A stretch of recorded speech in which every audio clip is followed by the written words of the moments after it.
Greetings and welcome back to the Old Ways Rising Farm YouTube channel. This video is going to be about drought-proofing gardens. We're in mid-August in an extremely dry year, so it's an opportune time to talk about this issue. Droughts occur everywhere. No matter what climate you're in, there's going to be dry years, drier than you're anticipated. Some areas have droughts more often than not. Some places only have them from time to time. Here we're in the humid northeast. Droughts happen from time to time. They're not the norm, but they do still happen. And you do still need to think about them in your garden planning and how you work with your soil. I'm standing here at a garden that I put in for my parents. This is really two gardens. To the right of, from your perspective, to the right we have potatoes, and right behind me we have some sweet corn. The sweet corn was planted late, about early June, very early June, which you can get a late planting of sweet corn, but by that point, drought conditions were already starting to set in, so it never had a time where there was abundant moisture to really sink its roots and get down to the deep layers of the soil. It was planted when it was already starting to show up as dry. The potatoes were planted a little bit sooner. The potatoes have used a method called double digging, which is going to be the main focus of this video, how to properly double dig a large garden. Double digging is very, very time consuming, very labor intensive. But I wanted to show you this pair of gardens to show why you want to invest that labor. If you look at these potatoes, the back was planted before the front. There's about a week span in time between when the tallest ones right there were planted and when the ones right up front were planted. So the ones to the back had a little bit more time with optimum moisture before the drought set in. Okay?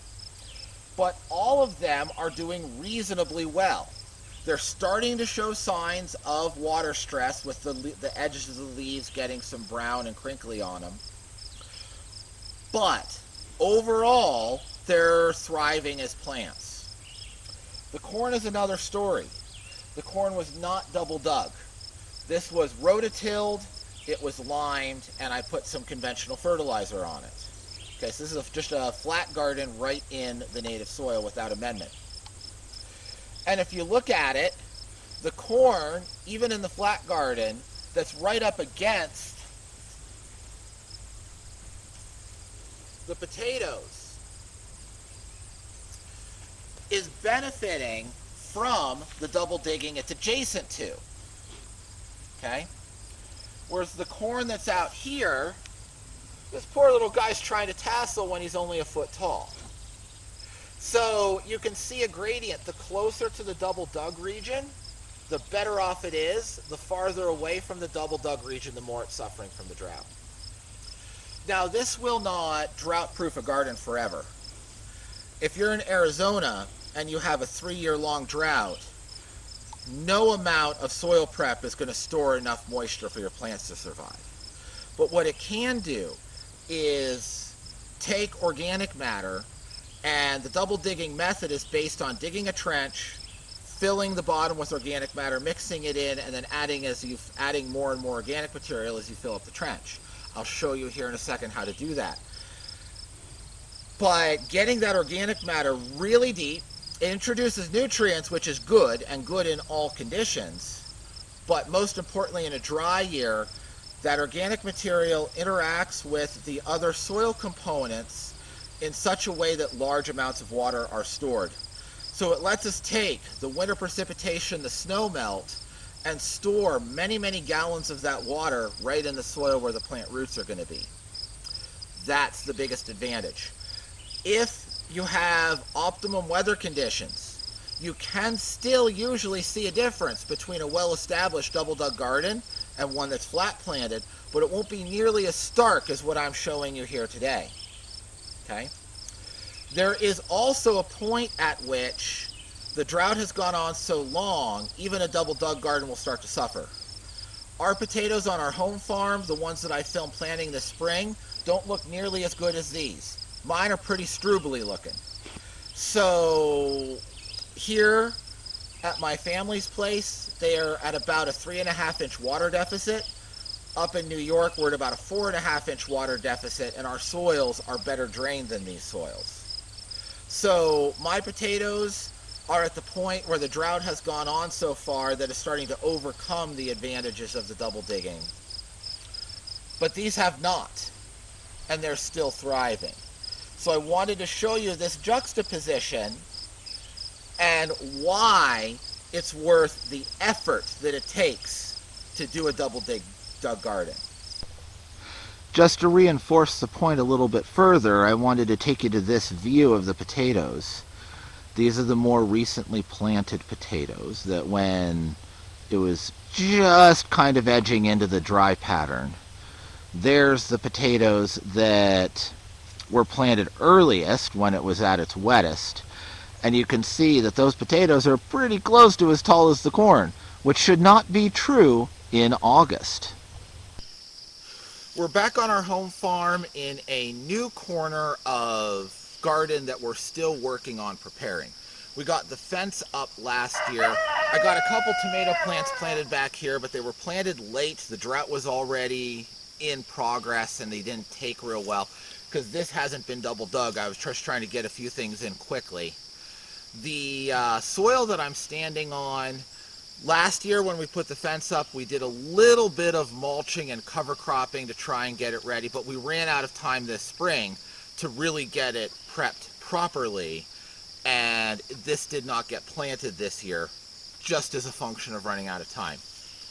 So what I want to do now, since we have some barren ground, is to take these fall days and take this advantage of this time to prepare gardens for next year, so that this will be done properly, will be double dug, will be as drought proof as possible, and it will be that much work that I don't have to do next spring in the prime planting weeks. This is something that you do want to do.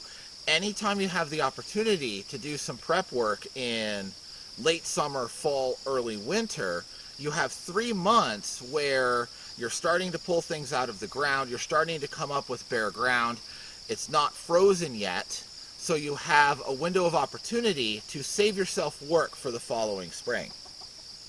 Now, to double dig, we don't need a lot of tools. We need two.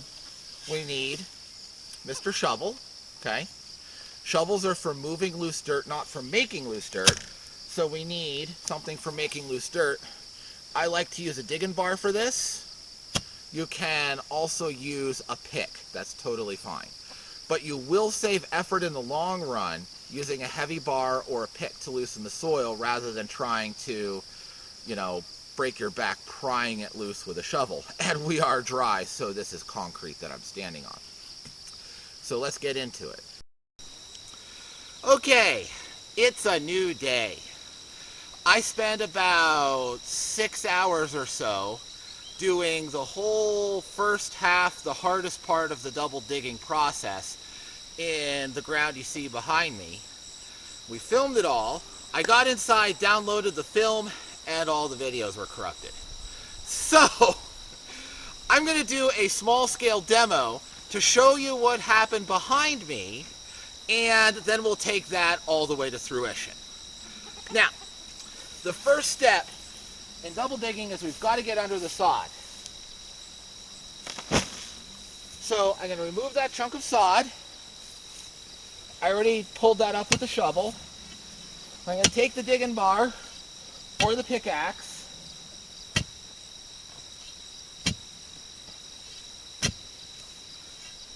and loosen this soil.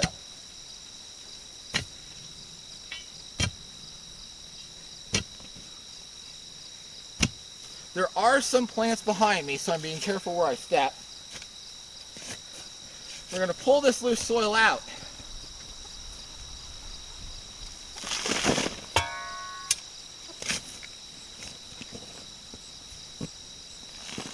Set it on a tarp.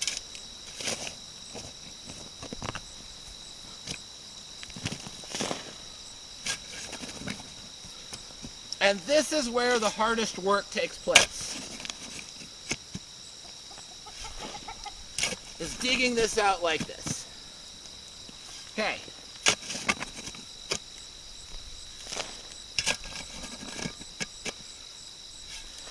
Now, if you're wondering, when I discovered 6 hours of work was nothing but corrupted files, I did say, gosh golly gee whizzikers, I wish that didn't happen that way. Okay. Now, this trench it would be a trench. It was trenches over here. It's about 1 foot deep. Okay. We're getting in, we're loosening up the soil, but the main point of double digging is not just to loosen up the soil. We want to work organic matter in it. So I'm going down again with the digging bar. Loose up this little patch of soil.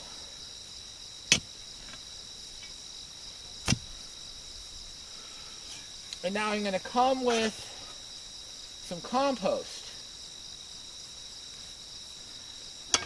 Fill this about 2/3 up. Okay. And now I'm going to turn that compost in.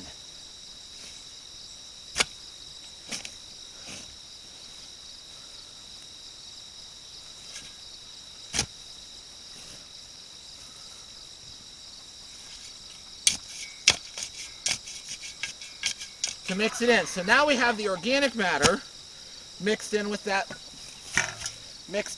soil. And we can take our sod, flip it over. If there's anything really nasty in there, we'll pull it out. But this sod will die from the rest of the treatment it's going to get. And you would do this across a long trench. In this bed, which is 10 feet long, about 6 feet wide, 10 feet long, I had 8 trenches along here. Okay? The whole width, and about 8 along. Now I come back to the next trench. I'm going to start the same way. We're going to pull out the sod.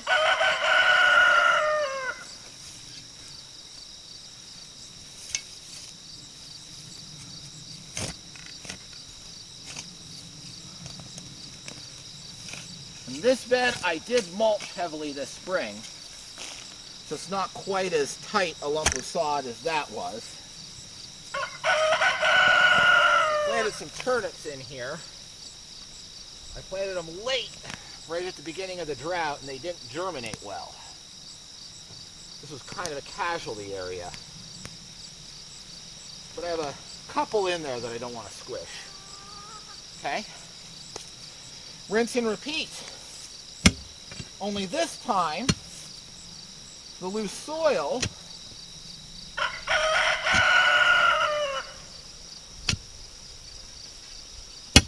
is going. Okay, little toad, go on. Skip out of there. Good. No harm done to Mr. Toad. He's a cute little. He's a good little guy. We want to keep him around. I've got a rock here I want to pull out. I don't want that to fall on my head when I bend over.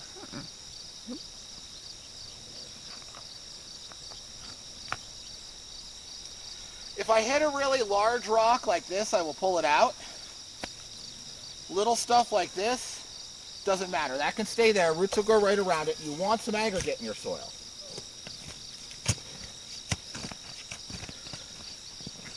Okay. Now, this soil goes on the previous trench and finishes filling that in.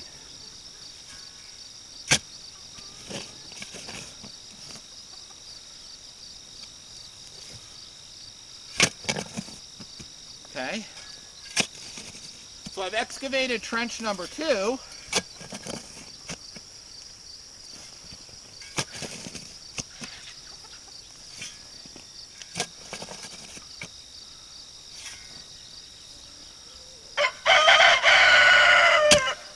Back to digging bar or pick, depending on your preference.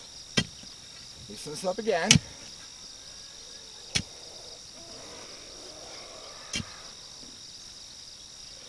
This isn't just an academic exercise. I am going to double dig this whole section here this fall. Just wasn't planning on doing it today. Okay. Then we go in with the poop, or composted poop.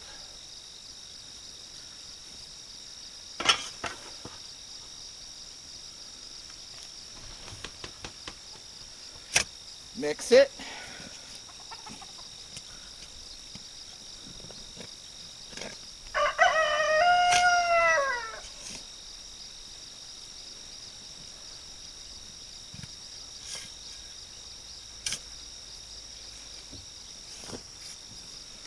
You want to get that big flat rock out. Okay. Now, sod goes back in. And then I would dig the next trench. Now what changes here at the end, toad friend, shoo, come on, go over there. Don't want to hurt you. Is at the end, this soil that we saved gets wheelbarrowed back to the last trench in line. That's why we're putting it on a tarp, or in this case some cardboard, so it's easy to get up.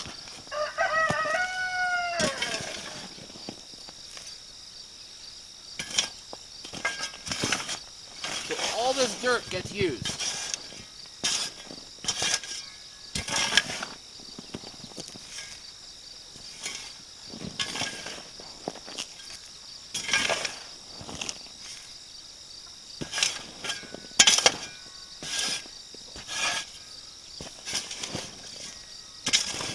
Okay, we're close enough I don't need to invoke a wheelbarrow in this little process. But if you look at here, the first trench was about there, and then this dirt came out of this trench. It was about there, and then this dirt came out of that trench. And then the dirt that came out of this first trench went all the way back to the end in that wheelbarrow at the end of the process. So that is the first step in the double digging, and you'll want to rake it out nice. That's just a little work done on this garden. It'll save me some time later on in the fall. Let's go back to the main section and talk about the next step, which is fertilizer. The next thing we want to talk about with respect to this is fertilizer. Now, remember the main ingredients in fertilizer, the three numbers on the front of most bags. You know, three numbers in a row, 10, 10, 10, 19, 19, 19, 20, 10, 10, whatever they are. Those are nitrogen, phosphorus, and potash. Those are the three ingredients to making a plant that the plant needs in the largest abundance. But then there's a whole raft of minor elements that the plants need, but not in the same quantity, not in the same tonnage per acre as the three big ones, okay? If we look at those three macro ingredients, three macronutrients, nitrogen, it's premature to put any nitrogen down here. For the most part, I'm preparing this ground. Yes, I'm going to put a cover crop down, but I'm preparing this ground for next year's garden. Any nitrogen I put down now is going to be gone next year. It will have outgassed, it will be denitrified, okay? So I'm ignoring that. It doesn't exist to us when we're preparing gardens 6 months, 8 months, 9 months early, okay? Phosphorus. That's a major important ingredient, but I'm not worried about it because the compost that I'm using used to be manure. By the time it's half composted or fully composted, again, it's going to be pretty much entirely denitrified, but all of the phosphate is still intact. So with the quantity of manure-derived compost I'm putting down on this bed, I'm more likely to have too much phosphorus than not enough. So if I was worried about phosphate, I would be putting down some bone meal. I'm not going to because of that source. If you have compost from a different source, put down some bone meal. It's a slow-acting, long-acting fertilizer that will provide phosphate for a very long period of time. Great thing to do. The last one is potash. That I need to look at because manure is not a real rich potash source. My potash source of choice is wood ashes. Okay? The potash in here is going to be mostly in the form of potassium hydroxide, which is very caustic. So you want to go light on these wood ashes and consider them a salt-based fertilizer. I'm going to do a whole video series on salt-based fertilizers and what they do, what they don't do, where they're good, where they're bad, where, all of it. But this is a very, very strong source. Okay, so that takes care of our big three. Then we have the micronutrients. Of the micronutrients, the three I'm most worried about are magnesium, calcium, and sulfur. Here in the Northeast, we are horrifically short on calcium. Chickens are excited about something. Here in the Northeast, our soils are very, very, very calcium poor. So we always need calcium. What I'm using for the calcium source is dolomitic limestone. Again, at some point here in the near future, I'll do an entire video on different types of lime. This is granular dolomitic limestone. Okay? I'm not sure how well the color will pick up and you'll be able to see it, but this is not a pure white lime. It's a little yellowish, it's a little off color. Okay? That's because chickens are so unprofessional today. Renee, they're so unprofessional. You have a talking to with them. If you get a real strong, high calcium lime, it'll be a real pure white. Your dolomitic limes are going to be a little bit more off color. And the reason I like dolomitic lime is because it has more micronutrients in it, especially magnesium and sometimes a little bit of manganese. Okay? Dolomitic limestones are older limestones, and they have had a great deal. Chickens are nuts. They've had a great. Making me laugh. What a blooper moment. I'll leave it in. The dolomitic limestones are older deposits. They've had a lot of time and a lot of geothermal and other aqueous solution chemistry happen that has taken out some of the calcium and replaced it with some micronutrients. So I prefer this for garden use because, yes, you get your pH adjustment, which is good. You get your calcium, which is the main purpose of a lime, but you get a lot of bonus stuff with it, and that's good. So we're going to put down dolomitic limestone. And then to really emphasize the magnesium and the sulfur, Epsom salts. Magnesium sulfate. I have 1 cup of Epsom salts for this 6x10 area. 6x6, 10x10, anywhere in there. About a cup is good.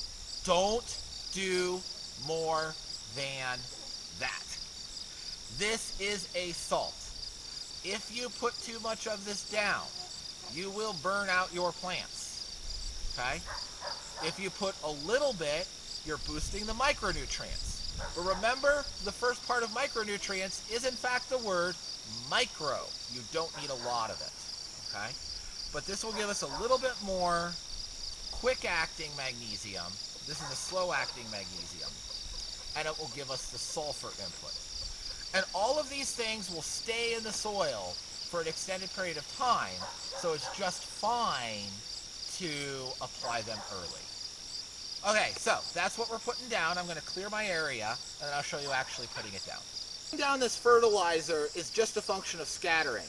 Before I do it, notice how beautiful those elecampane are. They're just taking this drought in stride. They're gorgeous plants. Anyhow, I'm just happy that they're here in the view because they make me happy because I love my plants. We're just simply scattering it. I'm going to start with the thing that is hardest to see, which is the Epsom salts. Because I want an even scatter. I don't want any pockets or piles of this stuff because the salts can burn your plants. The wood ashes can burn your plants, so I want to be able to see that it's even. If I put down the lime first, I won't be able to visually see where all of this Epsom salts is. and that could lead to bad things. Now we're going to till this again, but for right now, I do want to start out with everything as good as possible. Okay, we have a nice even scattering of our Epsom salts. Set that aside. Now we will go for the wood ashes. This is dusty stuff. You don't want to be downwind of this.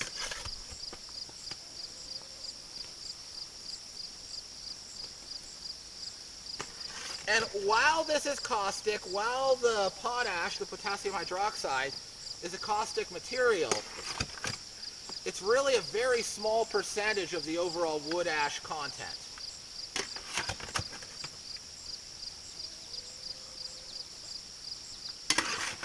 So I do want to put a nice good layer of this in here. Again, I want to be able to see that I'm actually getting a nice even layer of this in here.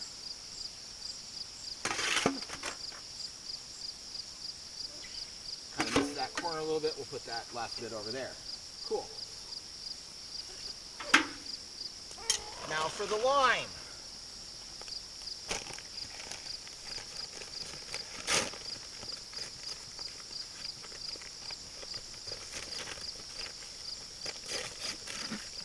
These bags often have this thing that they think is a pour spout. They're just annoying. They don't make good pour spouts, and they make even worse seals. So I wish they wouldn't put those in there. Now again, I'm just going to shovel spread this. Get a nice even layer. Try not to breathe it in. Working it in will happen later. For now, we're just spreading.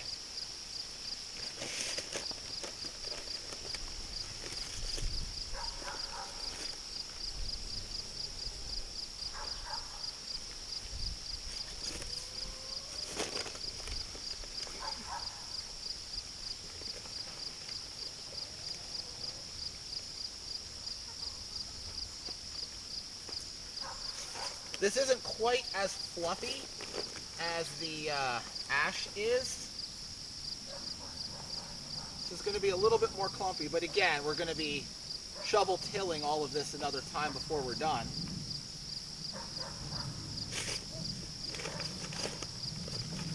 So that's okay. That looks good. Nice even layer. And remember too, before I put serious crops in here, it's going to have a whole winter and a whole spring of time for these materials to mix together, to get well wetted, well dissolved, and well incorporated.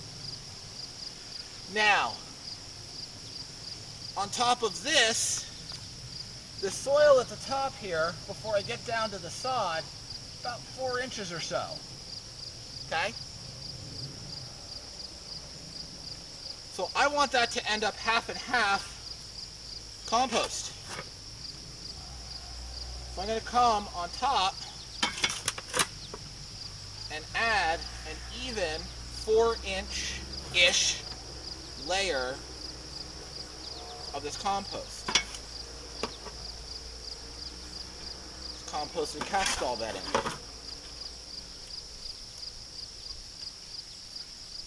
Again, I've used this in a lot of things. This is about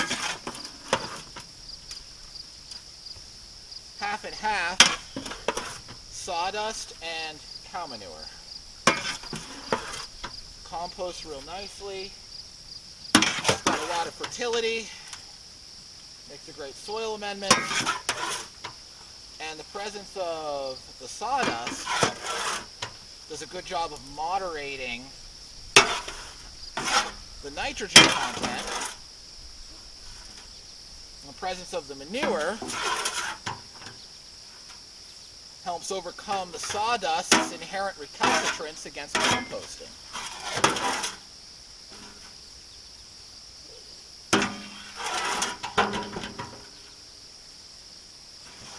Because if you just have a pile of sawdust all by itself, that's a very stubborn material to try and compost.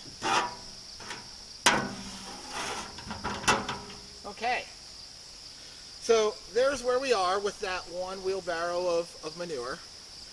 I'm going to get about 3 more wheelbarrows of manure. I have 4 in here already. That's 5. Some of it went over there in that little demo square.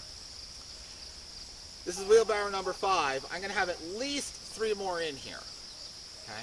To do this well, you need a lot of compost. If you don't use enough compost, you might as well use a different system, because it's the compost that's really making this work. So I'm going to go grab some manure, turn off the camera for a few minutes, and when it's all ready to turn over, we'll rejoin. So we're reaching the final stages, and this is where we're going to put the double in the double digging method. When we made the trenches, we pulled out the soil, we dug manure into the lower levels. Okay, that's the first digging. We put all of the soil back on top, we didn't amend it at that stage. Now we have compost on top of it all, and now we're going to do the second digging. And that is to mix all of that soil and all of that fertilizer and all of this compost into a nice, even, growing mixture with good fertility, good water retention, and good tilth. Okay? This method is taking advantage of all of that organic matter being mixed throughout here, and even in a small garden you can store hundreds if not thousands of gallons of water because of the spongy nature of all that compost. Okay? This is truly a marvelous method. If you do it, you will see a difference between beds that are planted this way and beds that use the shorter hacks. Right, running a rototiller is a labor-saving hack. Doing sheet mulch is a labor-saving hack. And those methods work. I'm not saying they don't.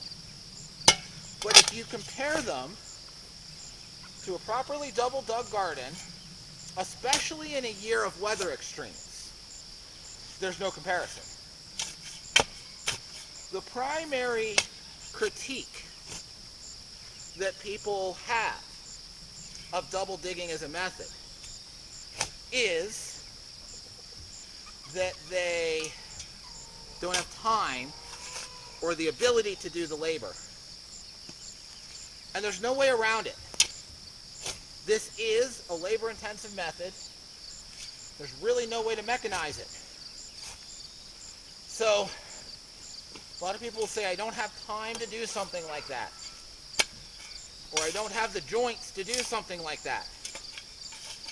And that's legitimate. I get it. But I want you to not be not be too intimidated by it, because you don't have to do it all at once. It is perfectly legitimate to do what double digging you can in a given spring, and then when you can't do anymore, for time, running out of planting season, running out of materials, switch over to the hacks. They do work. They don't work as well under adverse conditions. But in a good year, you'll get good yield from them. And what's been double dug, you're never going to have to double dig again. Okay? You'll never have to do this again. It's a once and done. You will, it is still a garden. You will, of course, be turning it, and every year I'll mix some compost into the top, and I'll continually put the fastest thing to work out of the soil of what I put here is the potash. So it'll get more wood ashes in future years. And it'll get a dose of chicken manure in the spring for that nitrogen. Not a real heavy dose, but a little bit. Mix all that fertilizer in nice. But it'll never be double dug again. And this bed will outproduce everything around it that's not double dug. Do what you can. Once you've done what you can, do what you need to get the rest of your garden in. And because the areas that you double dug this year will never need that treatment again, next year they'll be the fast gardens and you can double dig another section. Okay? So work your way through it. I have not more right now. This is our third year on this land. First year nothing was double dug. Last year, I had time to get 2 gardens done with sort of a modified hugelculture system that I don't like and won't do again. And then the chickens got in and destroyed everything I planted there. So everything was still grown in flat gardens, and I got a good crop.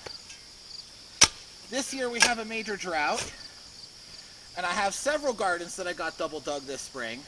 They're doing well. They're a little struggly, but they're holding on. They're doing well compared to everything else. This fall, I'll get another 2 or 3 of these done. In the spring, I'll get another 2 or 3 done. And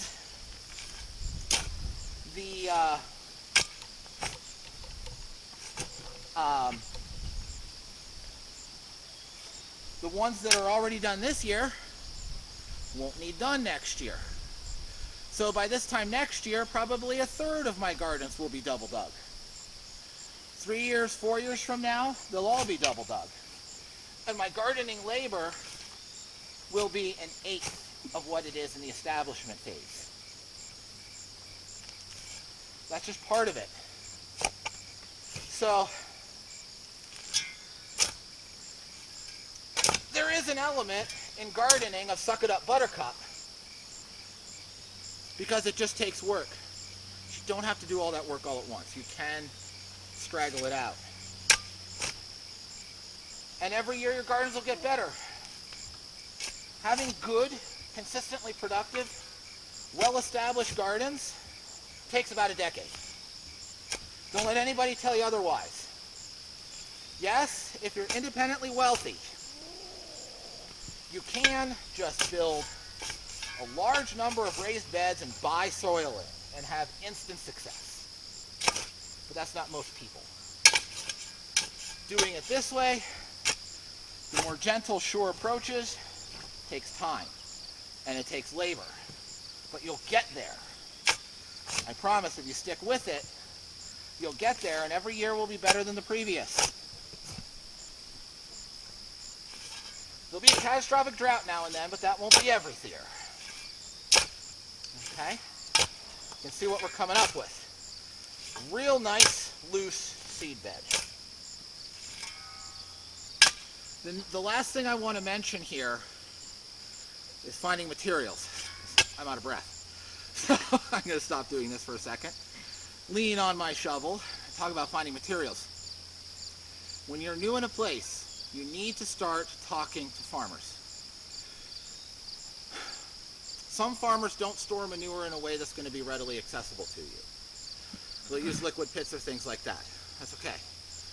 But just about every farm will have a horse stall, a goat stall, a stall where they keep the calves that doesn't go into that liquid pit, even if they're a liquid pit cow farm. They'll give you manure. You might need to have a way to haul it, but you'll be able to find manure. Okay? If they can only give you fresh manure, still get it. It's very common you'll hear, I don't have compost, I do have fresh manure. Still say, yes, as much as you can give me. Pile it up and let it go for a couple of years. Remember, this is a 10-year marathon, not a 1-year sprint. So having materials available to do things like this is a function of thinking ahead, a couple years ahead. Okay? You can flag down road crews when they're chipping stuff and get bundles of chips. It happens now and then. It won't happen all the time. Great mulch. Check it for walnut, but otherwise great mulch. And store that up, compost it. Work a couple of years ahead. The second big critique of this method is the amount of compost it takes. I put 4 loads in the top layer and 4 in the bottom. That's about a 1/3 yard wheelbarrow. This is 2.5, somewhere in the range, and they were heaping up. 2.5, 3 yards. 2 to 3 yards of compost. That's significant. Okay, that's a lot of stuff. You've got to come up with that stuff somehow. If you don't have that, don't do this method, because just digging for the sake of digging is going to make you exhausted for no real benefit, and you're going to get frustrated. If you don't mix the compost in, it ain't going to do what you want it to do. Just go with the flat garden. Okay, till a flat garden. What you can do, though, if you don't have compost but you have woods somewhere near you, is you can go and get rotten wood and do hugelkultur methods. Okay? I have had great success with small hugelkulturs. I've tried a couple of hacks that I didn't like as much, but the small hugelkultur that's been successful for me is filmed in another video on this channel. You can go look that up. And I'm going to start experimenting with some big ones. It's very similar to double digging, but your material that you're using for the organic component of the soil mixture is dead wood from the woods. It's free, again, it's readily available, but you're going to have to go and put some initiative into finding that material. Okay? And there too, you need the organic material for this to work. So I'm going to finish this. This is a nice seed bed. I'm going to wait and see what the weather does over the next couple days. We have some rain in the forecast. If it comes, I'll put a cover crop down. If not, I'm just going to ignore it until we get a couple days of rain. So this is done for now. In the spring, I'll go over to those chickens that have been kind of obnoxious the whole time I've been filming this. I'm going to borrow some poop from them, and that's going to be my nitrogen. I won't put anywhere near as thick a layer as this, but before this gets planted for real, it's going to have a little skiff of chicken manure worked into the top for the nitrogen input. And then this will be a nice garden for next year. And it will, again, like I said, this will outproduce any of the other methods around it. I'm hoping that all the edges of this garden I'll be able to double dig this season, and the next square down in front of me I'll be able to double dig this season. We'll see if I have time to do all that, but that's my hope. And then this will be the most drought-proof of my fenced vegetable garden regions. So I hope you found this useful. I hope you got some ideas, and I hope that you will keep watching our channel, join in, discuss. If you have any questions, put them in the chat line, and I'll see you next time at Old Ways Rising Farm.